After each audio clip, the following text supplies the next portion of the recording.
el esquema del desarrollo del marco teórico, analizando lo que es el manual APA.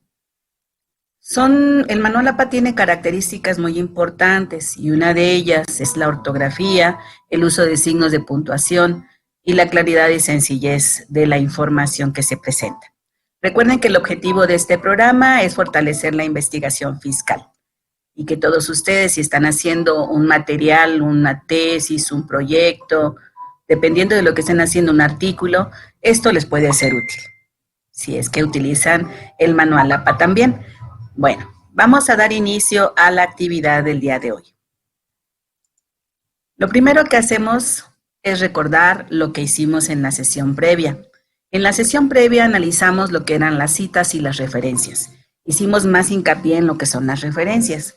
Recuerden ustedes que las referencias son el listado que se presenta al final del documento que se está haciendo y es el que reconoce todo lo que se citó dentro del texto. Para ello se hacen las listas de entrada, se crean listas de entrada y existe un procedimiento donde se establecen lo que es la clasificación de un grupo o grupo de referencias, las categorías dentro del grupo y los tipos que se relacionan dentro de esa categoría y de ese grupo. ¿Por qué es importante esta aclaración? Porque tenemos que identificar a qué grupo estamos referenciando, porque hay diferencias en cuanto a las referencias que vamos a dar o que vamos a realizar al final del texto. Esto lo aclaramos en su momento en la sesión 8. Ahorita es un recordatorio de esa sesión para que quede claro lo que hemos estado haciendo. En cuanto a las referencias, mencioné y le menciono nuevamente, son al final del texto. Los elementos de una referencia son 4 principalmente: el autor, la fecha, el título y la fuente. Las diferencias son entre las fuentes, o sea, la fuente hay mucha variedad de dónde podemos localizar la información. Recuerden que el autor es la persona que escribe el documento. La fecha es la publicación, el título es el del documento que estamos leyendo y la fuente es del lugar donde encontramos ese documento que estamos leyendo, ¿ok? Entonces, las diferencias son principalmente en la fuente y necesitamos que sean exactas y que sean completas. Eso es la base de esta información. Ahora, las referencias las tenemos que organizar. Recuerden que mencionaba por grupo, por categoría y por tipo, para identificar cuál corresponde.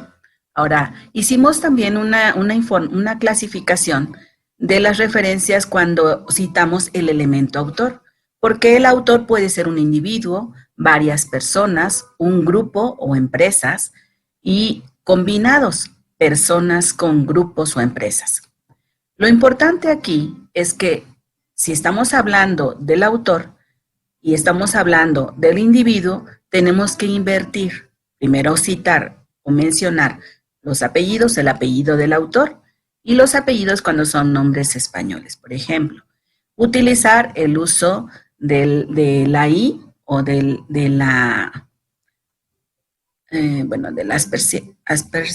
ahorita se me fue, y tomar en cuenta los autores, ¿sí? En cuanto a los autores, puede haber más de 20 autores, principalmente cuando hacemos libros con capítulos de libros en el ámbito de la investigación. Entonces puede haber más de 20 autores en un solo libro, porque cada capítulo puede estar escrito por 2, 3, 4, 5 personas. Entonces es importante que cuando tengamos de 1 a 19, 20 autores, tenemos que mencionarlos a todos, ¿sí? Y después de 20, hay que considerar aquí que si son más de 20, incluya los 19 primeros y luego hay que poner el paréntesis y el autor final, porque pueden ser 40, 50, principalmente también en las memorias de congresos. Por ejemplo, un congreso como el que utiliza Acacia, Academia de Ciencias Administrativas, en este caso es Acacia, puede tener una memoria de más de 500 autores.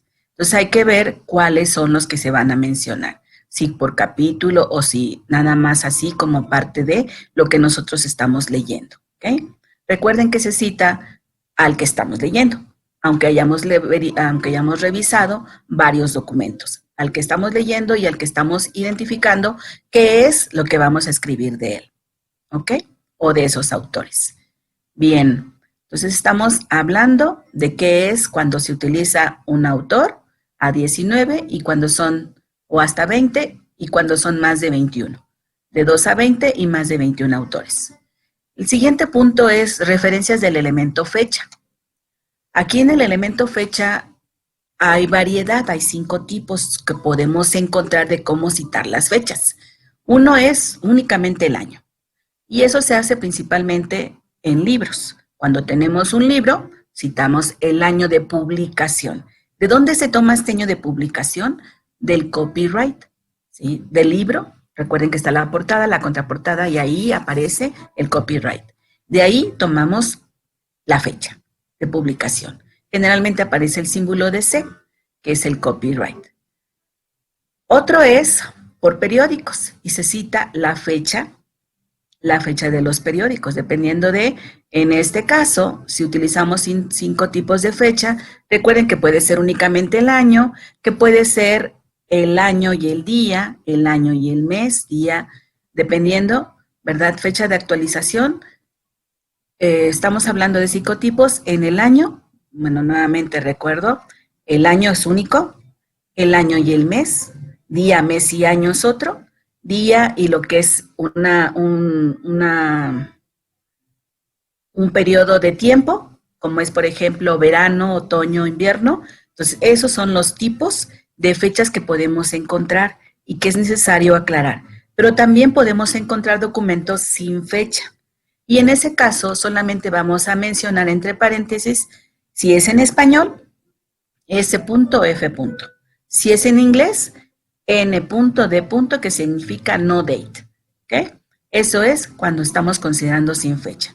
Una aclaración más es que cuando estamos encontrando, por ejemplo, documentos en páginas de internet, ahí tenemos que identificar cuándo es la fecha de revisión y cuándo es la fecha de actualización. Si aparece la fecha de revisión, esa no hay que mencionar. Hay que siempre buscar la fecha de actualización de ese documento en esa página, porque es la que nos refiere más a lo que nosotros queremos encontrar.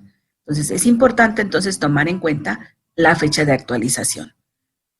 Bien, hasta aquí es la parte del recordatorio de citas de referencias, en el elemento fecha.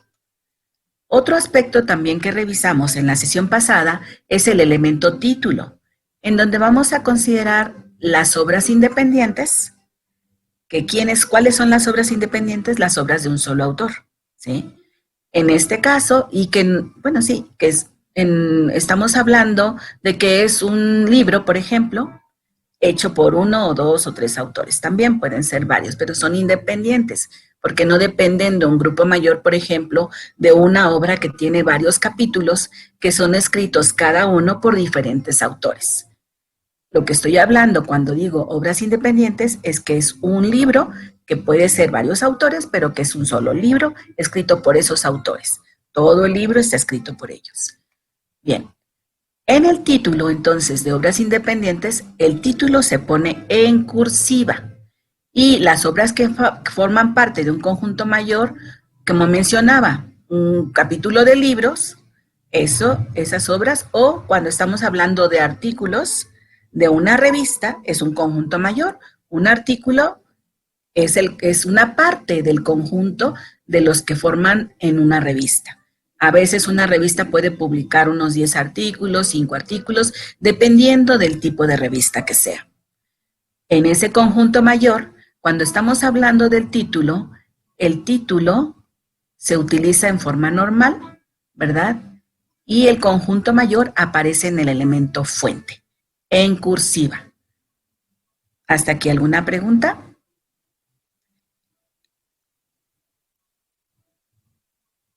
Bueno, parece que no. Ok.